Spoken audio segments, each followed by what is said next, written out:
Hello from the snowy north. It snowed a lot last night here in Duluth, Minnesota. And I wanted to talk today. I felt like it was a really good metaphor sort of for what I wanted to talk about, which is midwifery and sustainability.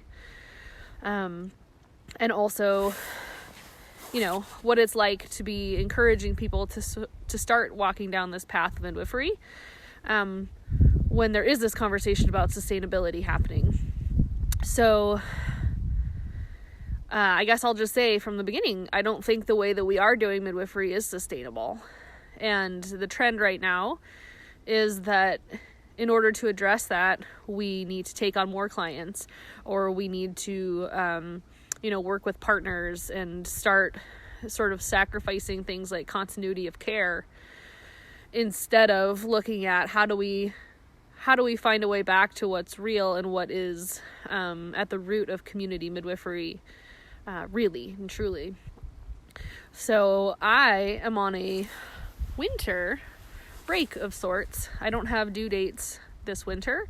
I knew that for me, I needed to take a break. And hi, Alicia. And so I've made that happen, both logistically and also energetically, asking the universe to give me a break from clients, and so it is. So that said, I do have some due dates coming up, in the summertime, and I have a baby who's not sleeping at night, and I have a finite amount of life force energy in myself, right? And so these are questions I'm always asking myself, and also asking myself in the context of, okay, well, we're accepting applications for the midwifery school. It's a 2-year program.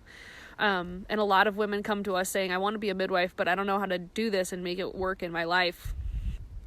So Marin and I have been trying to talk a little bit more about these ideas, how to keep our shit together, how to, do this work in a way that doesn't cause harm to us as individuals, right?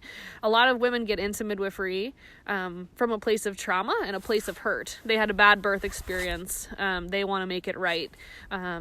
They want to serve other people because they don't feel like they're being supported and served in their own lives, right? So we see a lot of dysfunction in the world of midwifery. And so Marin and I are constantly asking ourselves, how can we try to heal this, both in ourselves first and foremost, and then in our little indiebirth community as it continues growing outwards. So yeah, sustainability, midwifery. Right now, it really isn't. So one of the things is, instead of thinking about it in terms of in that I'm taking a break because I can't handle it or something, I think we need to think of breaks from being on call as part of creating sustainability. It's not I can't do this right now. It's I can do this, and in order to do it, I need some break from being on call.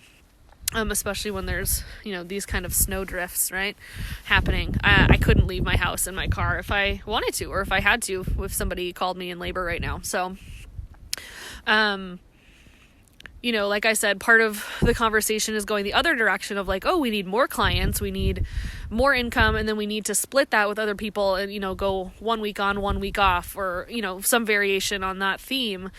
But like I said, that really sacrifices the continuity of care, and that doesn't feel right for me as a midwife. For these clients, I can't imagine one of these women that I've worked with. I think I've been to about 30 births, a little over 30 births here in Duluth since we moved here. And if any one of them had called me and said, hey, I'm in labor, and I had to say, I'm sorry, you're going to have to call this other midwife, this other partner midwife, it just wouldn't feel right for me. And so instead of doing that, I'm finding ways to make it sustainable in other ways where, I have a little break here, and I've taken, there have been months where I'm off call in the last couple years. And I don't take, a ton of clients every month. Like, that's part of it too. So I just would encourage us all to be a little bit more creative. And instead of looking for ways to add more, and split the load, why don't we just find ways to lighten the midwifery load for ourselves, take adequate breaks, practice good self-care. And then we have to be creative in other ways too, right? So, for me, that also looks like finding other income streams. And that's something that I think a lot of people really shy away from. They think, well, if I'm a midwife, I have to be 100% a midwife because it's so much work. It takes up so much mental space. It takes up so much emotional space in my life.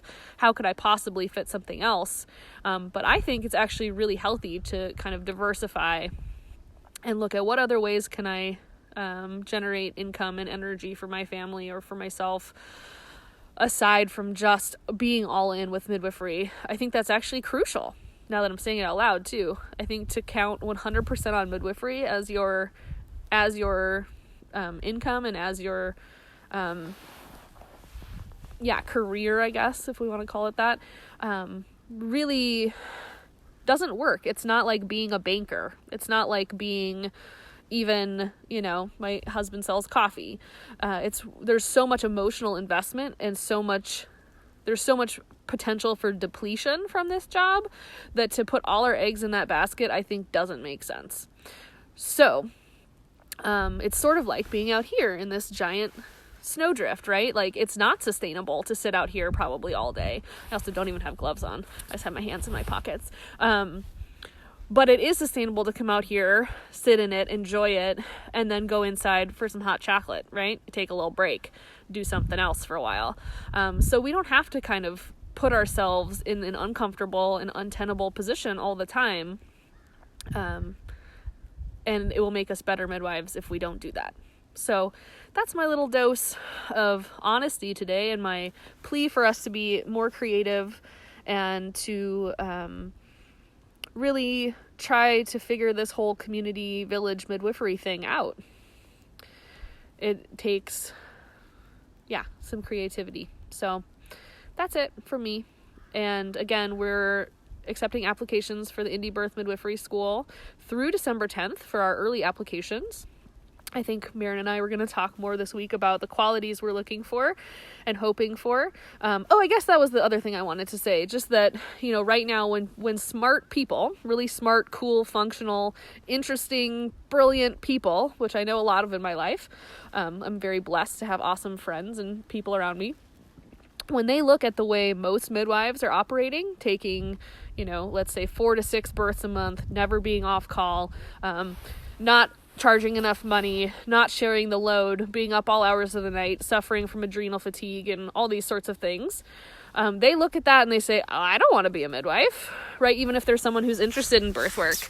And so that's why I wanted to speak, and that's what I should have started off with saying. That's why I wanted to speak to the sustainability piece, because until we show that there is a way for us to be a midwife and have a family and be strong in ourselves as women and hang out with our kids who are about to sled down the hill, who snuck out of the house. I thought she was taking a bath with her dad. Until then, all these really brilliant, smart people aren't going to do it. And we need more smart, brilliant, creative, thoughtful people to be in this profession. So step 1, let's figure out how to do this. And if you have more questions, just ask. That's it for me. Happy snow day.